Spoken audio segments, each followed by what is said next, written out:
عظیم مکه شدیم که یگان تفلک دسترس کنیم و به شرافت بزرگ کردن همون تفلک صاحب پول شویم، مال شویم. از بس که میگه سالی قحطی بود، بسیار سالی مشکل بود. بالا یک خر سوار بودم، خری سفیدی لاغر، قوت توانایی خیچه کشیده نداشت، با من در بالا کاری در بالاش سوار. بیچاره خر قفا میماند. همراه ما صدا میکنم که یک لحظه صبر کنه، من شما را دیرو کنم. یک بار دو بار صبر کردن، اما دیدن که این خرک لنگی ما همیشه قفا میماند، دیگر اعتنایی نکردند، رفتن. همراه شوهرم میگه، شوهرم یک شتری سفیدی خراب دیگر داره، میگه همون شتر از مهارش گرفته از یک ماده اشتر، او پای پیاده میرود، من در بالای خر سوار، نگی در معنی هر دمان گویا پیاده ایم. اومدیم به مکه، وقتی رسیدیم فرزندای پدردار و فرزندای ثروتمند همه را زن و علکه انتخاب کرده گرفتیم. اومدیم که یک تفلک مانده است با نام محمد صلی الله علیه و سلم. در ابتدا میگه قبولش نکردم، وقتی شنیدم که پدر ندارد، یتیم است. واقعا بیچاره یتیما در دنیا بسیار عذاب میکشند، مشقت دارند. کودک که به خاطر پدر مهربانی میکنن، اگر پدر نباشد چی بسا کسای سنگدل هستن که اعتنا نمیکنن.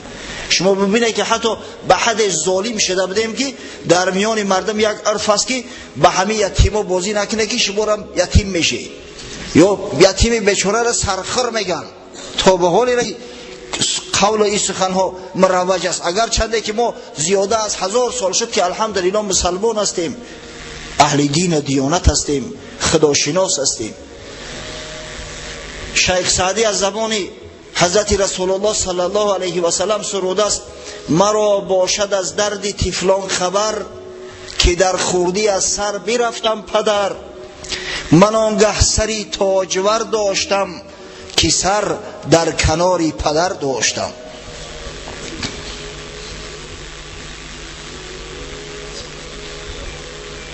حلیمه میگوید از بس که دیگر یگان کودک دیگر باقی نمانده بود، هر قدر جستجو کردیم نیافتیم. در ابتدا میگه نیت کردم که همون تفلک نگیرم، زیرا پدر ندارد، باباش پیر است، شاید تا 2 ساله باباش هم دیگر در قید حیات نماند، ما از مبلغ محروم میشویم. اما نزد شوهرم اومده، وقتی همراهش مصلحت کردم، میگه شوهرم نصیحت کرد که بگی همون تفلک، شاید که خدای تعالی به خاطر آنکه ما یک تفلک یتیم تربیت میکنیم یک برکات در زندگی من عطا کند. اگه خداوند میخواست که این حلیمه معروف و مشهور دنیا گردد همراه شوهرش. ببینه آمده میگن از عبدالمطلب، گفتم قبولش دارم. عبدالمطلب هم خوشنودی خش اظهار کرد، فرزند داد در دستم. وقتی میگه تفلک خورده در آغوش گرفتم، قدرت خدای تعالی هر دو پیستانم پر از شیر شد. یک روز چیزی نخورده بودم، میگه هیچی نداشتیم، طعام ما همون شیری شتر بود. بیچاره شتر دیگر از خرابی و از مداری به حال شده بود که دیگر یک قطره شیر از او جوشیده نمیشه. کودک تفلک شیر زد، مست خوابش برد.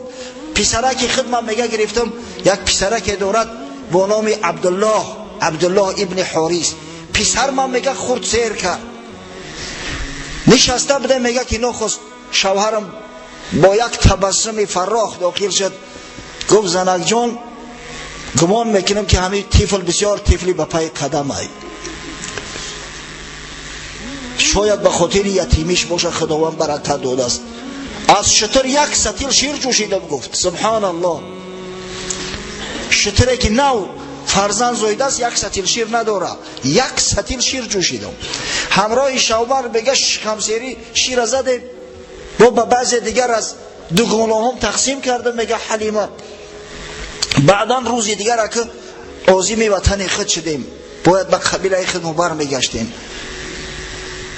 خری سفید لاغر من قدرت خدای تعالی میگه پیش اسبا میتازه، همه قدر تیز میتازه. این زنا میگه در تعجب ماندیان که یا حلیمه ای دختری ابو زعید، این مگر همون خری نیست که پره روز در بالاش با مکه اومده بودی؟ میگه گفتم بله. گفتن چی دردش رسیده است؟ سبحان الله، اسبی تازی گشت است. بیچاره این زنای ساده است کجا میدونن که در بالای او خر طفلک سوار است که رحمت عالمیان است. خر میفهمد، اما متاسفانه بعض شخصایی هستند که دعوای انسانیت میکنن، اما والله عقل فراستشو از خر پستر است. سبحان الله. خر میدونه که در بالا کی سواره، مثل یک اسب تازه مست تازان میروه. اما چی بسا مردم احمق به فراستی هستند که بعد گذشتن هزارها سال حالی هم به پیغمبری ما اراد میگیرن، حالی هم کوشش میکنن که به این دین مبین زیان و ضرر برسونن. چون که دریاهای رحمت جوش کرد، سنگها هم آب حیوان نوش کرد. مرده 100 ساله بیران شد زگور، دیوی ملعون شد به خوبی رشک حور. این همه روی زمین سرسبز شد، چوب خشک اشکوفه کردن نقص شد.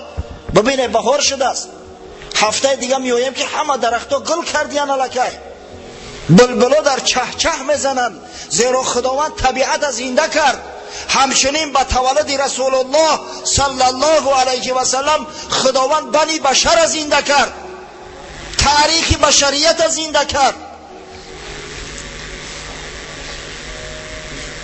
قصه کوتاه در مال حالی نه فقط حلیمه بلکه تمام مردم بنی سعد، همو اهل محله و اهل دیار خداوند چنان برکت عطا کرد.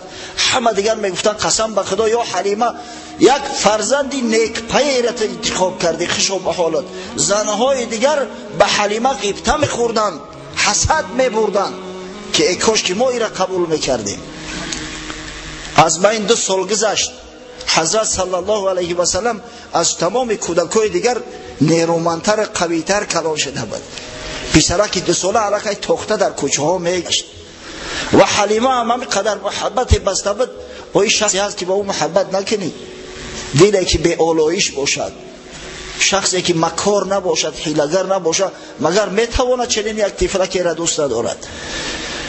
بعد 2 سال نزد مادرش آورد، مادرش التماس کرد، گفت من از باد هوای مکه به همین طفلک به همین فرزندم خوف دارم. در مکه کسل ها می آید، بیماری های وبا و دیگر بیماری های سرایت کننده. بگذار التماس گفت بگذار من امیره کلان کردم بگیرم. عبدالمطلب یک مبلغ بسیار کلان ایران براش داد، زیرا عبدالمطلب عبدالله را دوست می داشت و وقتی عبدالله در قید حیات نبوده این کودکک تولد شد، برای عبدالمطلب از جانش عزیزتر بود.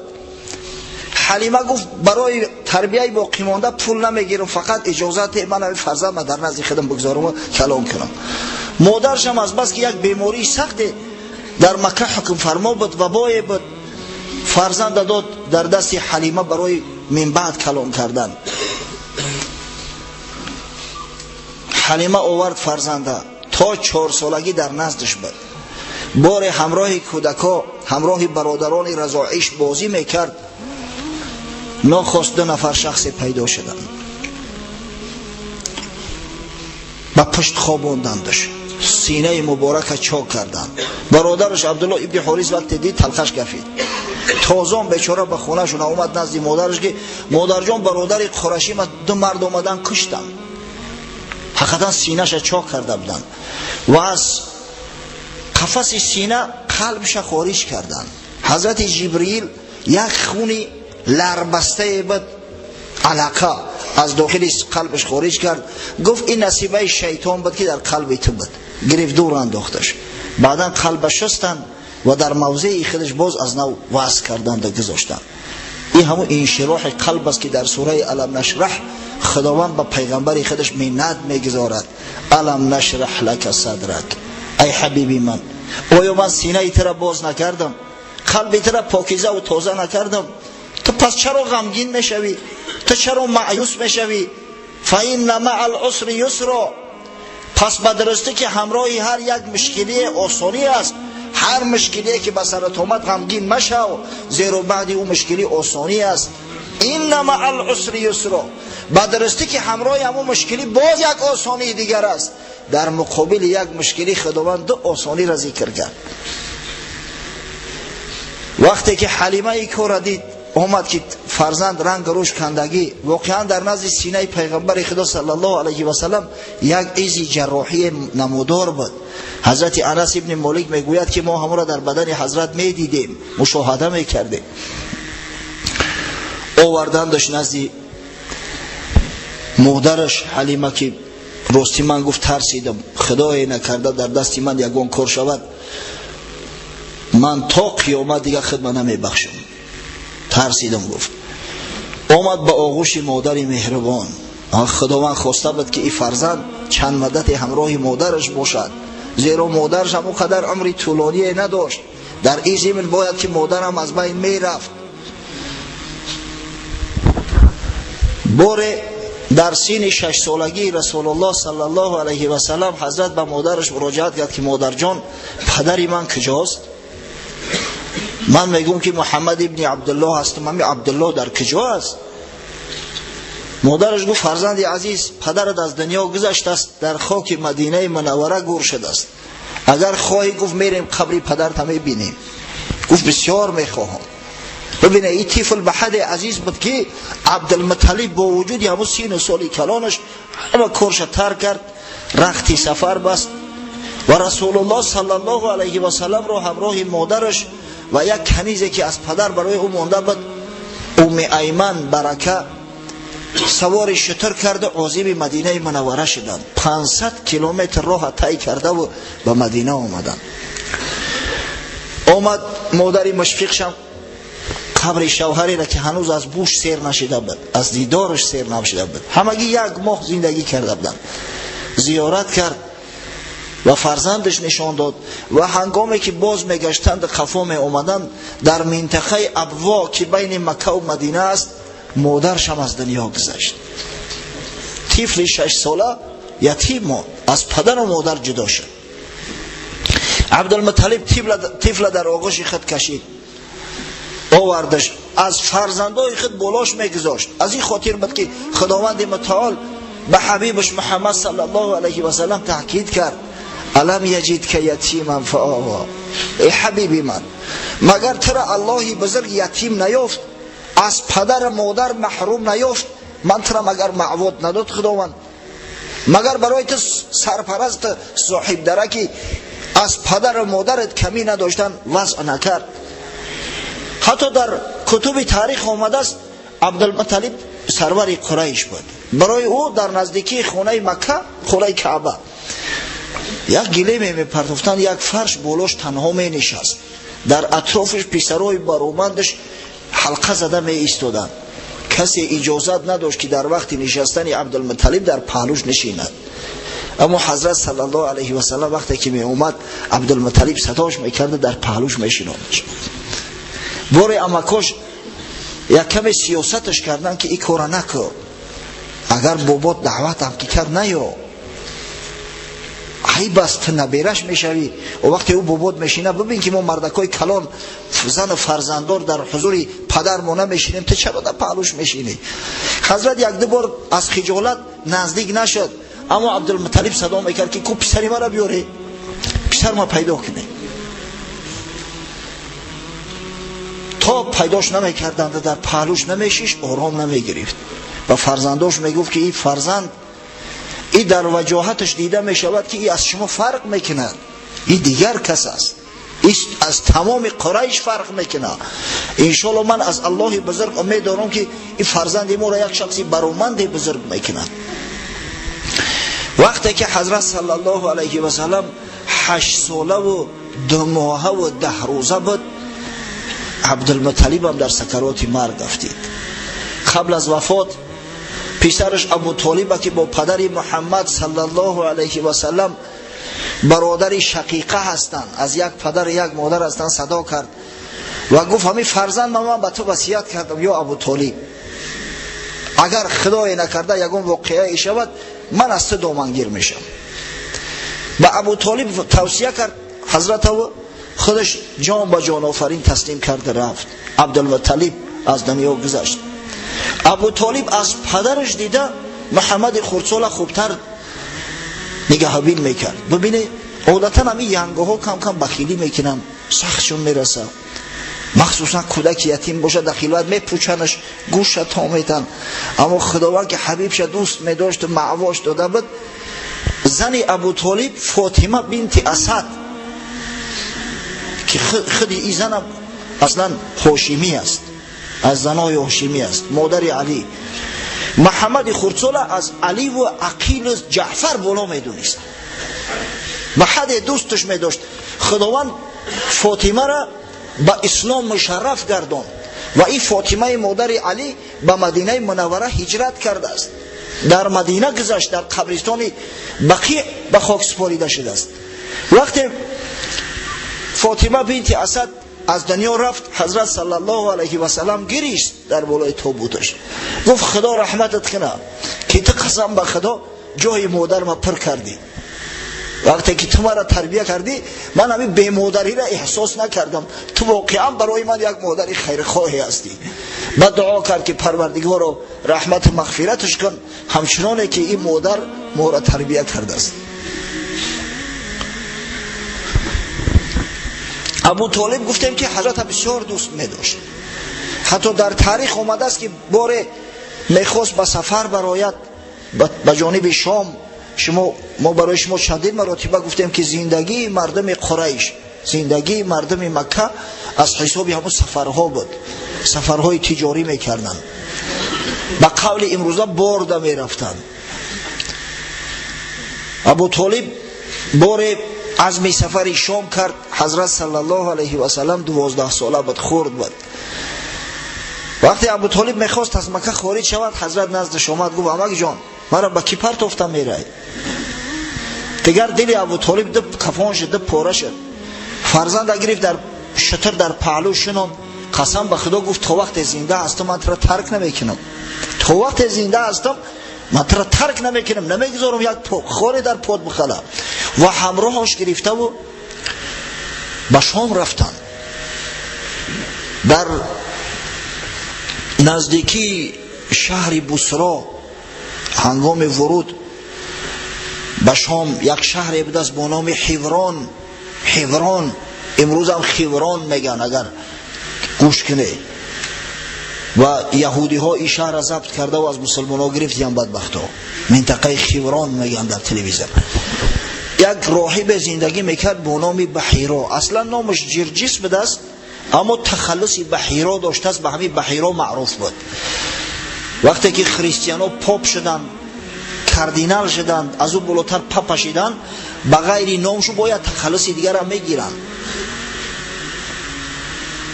این شخص بسیار آدم معروف و مشهور بود و مردم عرب هیچ حساب نمیکرد، زیرا مشرک بودن، اهل کتاب نبودن. این بار از بالای همون صومعش پایین فرومد، از همون منستیرش پایین فرومد، آمد در میان مردم عرب، همون قریشی ها کاروان که نو فرومده بود، جستجو کرد، حضرت پیدا کرد، دستش گرفت، دستش بوسید، پسر 12 ساله را. گفت هذا سید العالمین و هذا رسول الله رب العالمین یبعثه الله رحمتا للعالمین.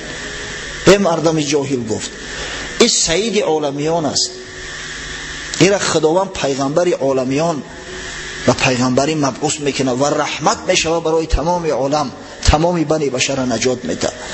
ابو طالب همراه شیخای قریش تعجب کردن، گفتن ما علمک بما علمت، تو از کجا میدونی؟ گفتن گفت وقتی که از عقبه میفرمده، از عقبه وقتی پایین میشده، تمام سنگ ها و درختان به این سجده میکردند، صلوات میفرستادند. با کار خداوند گوشای شما را کر کرده است، مشرکا نمیفهمه.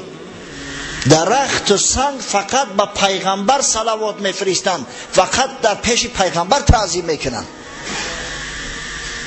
و این را گفت به همون نشانه مهر نبوت که در پشتش است میشناسم، و دست کرده پشت حضرت نشان داد. یک به مقدار یک سیبک خورد در زیر شانه راستش مهر نبوت بود، نشان شد که این مهر نبوت است. این را نه فقط من، این را تمام اهل کتاب میشناسد. و من گفت به جان این طفلک خوف دارم از یهودی های شام. کی است؟ گفت سرداری ای. ابو طالب گفت ولی من هستم، عمکش هستم. گفت ترا به خدا قسم این کودک بصره ندارو، خوف دارم که به جانش یگان آسیبی میرسونن، با در خجالت میمونی. و این اما که بزرگو را ببینه که همه کار ترک کرده، حضرت صلی الله علیه و سلم از نو به مکه مکرمه ارسال کرد، نگذاشتش که داخل بصره شود. قصه کوتاه، محمد خردسال یک جوان صالح با ادب، با غیرت، با محبت بزرگ شد. تمام قریشی ها دوستش می داشتن، از بس که خدای تعالی از خوردی قلبش پاک و به آلایش کرده بود. ولی همین حسده که در دلهای ما هست، کینه که داریم، عداوت داریم، بغض داریم، همش از حساب اون است که در قلب ما حصه شیطان وجود دارد. اما خداوند متعال قلب حبیب شه از همون خردسالیش، از 4 سالگیش که پاکیزه کرده بود. نه کسی را دشنام حقارت کرده است، نه کسی را سخن تند گفته است، نه با کسی منازعه و جنجال کرده است. این خیلی کودک کی دوست نمیداره، برای همه محیب. از خوردیش امینش میگفتن محمد الامین. امین کسی را میگن که خیانت نکند، امین کسی را میگوین که امانت پاس دارد، امین کسی را میگوین که راست قول باشد، راستگو باشد، راست گفتار و راست رفتار باشد. و این تخلص از خوردیش به محمد امین الکی از جانب مردم قریش داده شده بود. دو سخنی در موضوع نامش، نام محمد صلی الله علیه و سلم. بسیاری محققان میگن که نام محمد در میان عرب نبود، اصلا نبود. و وقتی که باباش عبدالمطلب حضرت داخل کعبه کرده، در کعبه نام او را محمد گذاشت، همه میگه در تعجب ماندن. اما درستش این است که نام نادر بود، اما بود. در کتب تاریخی آمده است، مثلا ابن فورق روایت میکند 3 نفر میگه شخصا بودن که با نام محمد ذکر میشوند. بعضی ها همه عدد تا 16 نفر رساندگیان، یعنی از 3 تا 16 نفر شخص در نیم جزیره عربستان با نام محمد زندگی کردند. سبب محمد نام گرفتن شو چی است؟ عادتا این نام شخصای میگذاشتن که با نصرانی ها نزدیک بودن، یعنی در شفت نصرانی ها میزیستن، مردم یمن یا مردم مثلا شام. چرا این نام میگذاشتن؟ زیرا از نصرانی ها شنیده بودن که پیغمبر آخر زمان محمد صلی الله علیه و سلم انقریب باید تولد شود در همین سرزمین، در این مرز. با آرزوی آن که یکی همین فرزند ما همون محمد موعوده نباشد، نامای فرزنداشون محمد گذاشتن. و این عبدالمطلبی که از نصرانی ها و از اهل کتاب فرسخ ها دور بود، خداوند الهامش داد و فرزند در نامش گذاشت محمد صلی الله علیه و سلم. مادرش نامش احمد گذاشته است. در قرآن عظیم شان در 4 موضع نام محمد صلی الله علیه و سلم ذکر شده است. در یک موضع در سوره صف نام احمد صلی الله علیه و سلم. هر دو نام هم نام حضرت هستند. قصه کوتاه، پسر برنادیل کلان شد، اگر چنده که ابو طالب دوستش می داشت، نگهبینش میکرد، اما از بس که میدید که ابو طالب عیالمند است، از امو خوردیش گوسفندای مردم قریش می چرانید، در بدل چند قیرات مزدی که براش میدادن گوسفندبانی میکرد. بعدا وقتی که اندک بزرگتر شد، همراه یکی از تاجر بچه ها با نام صایب ابن ابی صایب به تجارت مشغول شد. در تاریخ آمده است که وقت صایب ابن ابی صایب به نزدش آمد در روز فتح مکه و با او سلام عرض کرد، حضرت صلی الله علیه و سلم گفت خوش آمدی، رفیق بسیار خوبه بدی در تجارت همراهی من. و وقتی که سین مبارک به 25 رسید، خدیجه بنت خویلد، زیباترین زن قریش، ثروتمندترین زن قریش، زنی که به حد آبرو و عزت داشت که در دار و ندوه، در دار ندوه هم حتی میرفت مصلحت مشورت میداد و هر سال برای تجارت کاروان میفرستاد. این بار وقتی که به طلب یک نفر شخصی که امین باشد کاروان را برده به منزل مراد رساند و بعد بازگشت کند، در مال خیانت نکند افتاد، با او توصیه کردند که همین محمد جیان ابو طالب به کار گیر. بسیار شخصی امین است، با صلاحیت است، از تجارت هم با خبر است، جوانی با ادب است. از بس که خدیجه نمیشناخت محمد صلی الله علیه و سلم را، از این خاطر غلام خود میسره را همراهش کرد. گفت مواظب باش، ببین که من آدم نمیشناسم، من با خیانت نکند. میسره در مدت سفر تا به شام خود عاشق شیفته محمد صلی الله علیه و سلم شد. رفتار و کردار او را دید، سخنهای شیرین او را دید، معامله و مناسبت او را دید. وقتی دید که برای مال خدیجه که موکل است، این را وکیل انتخاب کرده است، چقدر سعی تلاش میکند و بعضی چیزهای دیگر هم پیخست کرد. آدمی به عقل و به فراست زود همین چیزها را درک میکند، اما آدمی به عقل و به فراست مثل خر زعم کرده و به میشینه. میسره هنگام سفر دید که بعضا وقتی که آب شد تمام میشود، قدرت خدای تعالی در صحرای بی آب و در گرمی تابستان ابر پیدا میشود و میبرونه. پیخست کرد که بعضا در جاهایی که یگان سایگی نیست برای استراحت فرود میآیند، ابر میآید بالای سری رسول الله صلی الله علیه و سلم میگیرد. همین چیزا را احساس کرد.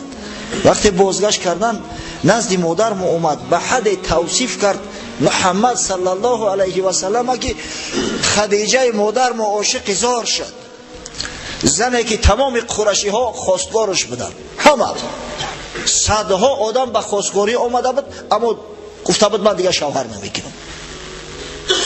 عاشق شد به حدی که ببینید زن اصلا یک عفت دارد، شرم و حیا دارد. یک دوگانه داشت با نام نفیسه بنت منیه. دعوتش کرد، گفت من چیکار کنم که دیگه دلم آرام ندارد، بی صبر و بیقرار شدم. نفیسه در خلوت حضرت صدا کرد، گفت که زن نمیگیری یا محمد؟ او سین سالت به جای رسید است، 25 ساله شدی تا که. گفت زن میگیرم، نه که مشکل تر است مهر زنم مهیا کردن و یک زن صالحه پیدا کردن. گفت خدیجه را دیدی؟ گفت دیدمش. گفت چه خیلی است؟ گفت بسیار زنی صاحب جمال، با کرامت، با شرافت. گفت میل نداری خدیجه را بگیری؟ گفت مگر خدیجه مرا میگیره؟ تا گفت خواستگار بفرست، خدیجه راضی میشه میگیرد. آمد نزد عمکش ابو طالب. ببینه یه هفته پیش در حصار بودیم، یک برادر حاجی سوال کرد که آخه حضرت صلی الله علیه و سلم اینقدر خوشرو بود است، حسن جمالش از حسن جمال یوسف زیباتر بود، پس چرا از خودش کلان زن گرفت؟ من در جواب گفتم که دو در جان، اگر تو خدیجه مادر منمی دیدی هرگز این کلمه را به زبان تلفظ نمی کردی. چی بسا زنایی هستند که از 100 دختری باکیره زیباتر هستند، مگر همین را ندیده؟ تصور کنه که بعضی زنایی هستند خاصتا همین برای زن زیبا را ایام تراوت و شکوفاییش از همین 30 تا 40 سالگی است، پره خشرو می شود. عادتا دخترها خرابتر می شوند، قاقله. نه که وقتی که زن اگر زیبا و صاحب جمال باشد تا چند وقت خچ پر کرد به نهایت صاحب جمال می شود. به حد مادر و خوشرو بود که در قریش زن به زیبایی او نبود است. همه مردها شیفتش بدن. با نزد ابو طالب عمکش وقت این سخن گفت، ابو طالب گفت بچم خدا داد خشا به حاله. آمد خواستگاری کرد و مادرم خدیجه به نکاح حضرت صلی الله علیه و سلم در اومد و جان و مال خودش فدای حضرت کرد. جان و مالش در خدمتش قایم بود. به حد حضرت دوستش می داشت، به حد دوستش می داشت. بعد وفات بیبی خدیجه تصور کنه که تا زمان بیبی خدیجه مادر و زنده بود، حضرت آرزوی زن نکرده است. در قریش که در اونجا زن گرفتن و زن طلاق کردن بازیشه بده کرده بود، آرزوی زن نکرد. بعد وفات مادرمو در نزد زنهاش بعضا وقت سخن از بیبی خدیجه مادرمو می افتید، به حد تعریف توصیفش میکرد، حضرت بعضا از چشماش اشک جاری میشد است. بیبی عایشه مادرمون میگه که ما غیرت علی احد من نساء رسول الله صلی الله علیه و سلم ما غیرت علی خدیجه. به هیچ زنی حضرت صلی الله علیه و سلم اینقدر رشکی که به بیبی خدیجه نداشتم. میگه رشک می اومد. بیبی خدیجه که پیش بیبی عایشه مادر ما از دنیا رفته است، بیبی خدیجه که بیبی عایشه ندید استم را، اما میگه به حد تعریف و توصیفش میکرد حضرت که رشک من می اومد. خشو به حال کسی که خدای تعالی ایت زن صالحش بده. واقعا همین شیر مردو را زنها شیر مرد میکنن، شیر زنها شیر مرد چون میکنن.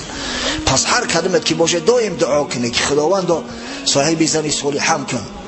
یک برادر این سحر در تلفن ما پول گذرونده است، التماس کرده است که یک دعا کنه دست جمعاله در روز جمعه که یک زن صالحه خداوند نصیبم بگردونه. پروردگار به این برادر، به تمام برادرایی که در آرزوی زن صالحه هستند، خواه جوان باشند خواه پیر، خداوند جفتای صالح سالم نصیب روزی گردان. آمین یا رب العالمین. به همین طریق حضرت صلی الله علیه و سلم تا سن 37 سالگی به زندگی مشغول بود، به تجارت ها مشغول بود، تا اینکه باری اول در سن 37 سالگی رؤیای صالحه دید.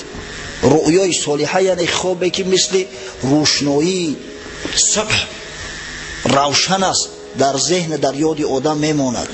حضرت عادتا خواب نمیدید است، اما وقتی باری اول رؤیای صالحه را دید دیگه خودش در شگفت افتاد.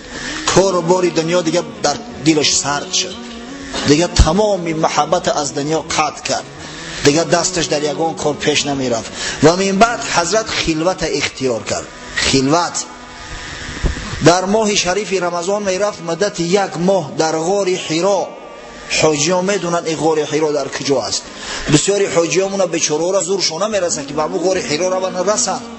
حضرت یک ماه به تنهایی در غار حرا میرفت و عبادت مشغول میشد. اگر چند طریقه عبادت نمیدونست، اما خداوند پیغمبرای خود از عبادت بت نعوذ بالله و از شرک همیشه نگه میدارد. یک طرفت العین حضرت یک بتی را قبول نداشت.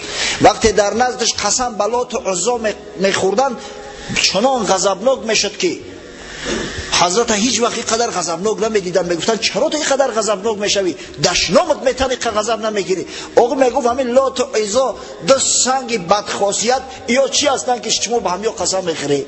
آقا قسم میخوری قسم به الله بخوری، شرم نمیداری؟ مدت 3 سال حضرت رؤیای صالحه میدید، تا اینکه عاقبت الامر سال 40 عام الفیل 40 از تولد رسول الله صلی الله علیه و سلم حضرت جبرئیل امین در غار حرا در نزدش پیدا شد. واقعا روز دوشنبه بود، شبانه روز دوشنبه را شبش بگیم 21 رمضان به قول اصح حساب و کتاب کردن، از همه درستر شب 21 رمضان است. و همچون فلق صبح حضرت جبرئیل امین در نزدش حاضر شد، گفت یا محمد صلی الله علیه و سلم اقرا، بخوان. گفت ما انا بقاری، من گفت خطخوان نیستم، هیچی را نمیدونم. حضرت میگه جبرئیل آغوشم کرد، چنان زیر کرد که گمان کردم که از تمام وجودم قوت دیگه هم از بدنم ترک شده رفت. باز میگه در زمین گذاشتم، گفت اقرا، بخوان. با میگه در جواب گفت من قاری نیستم، چرا بخونم؟ باز باری دیگه آغوش کرد، میگه به همون شکل چنان فشار امداد که گمان کردم آسمان و زمین به هم دیگر سایش یافتند.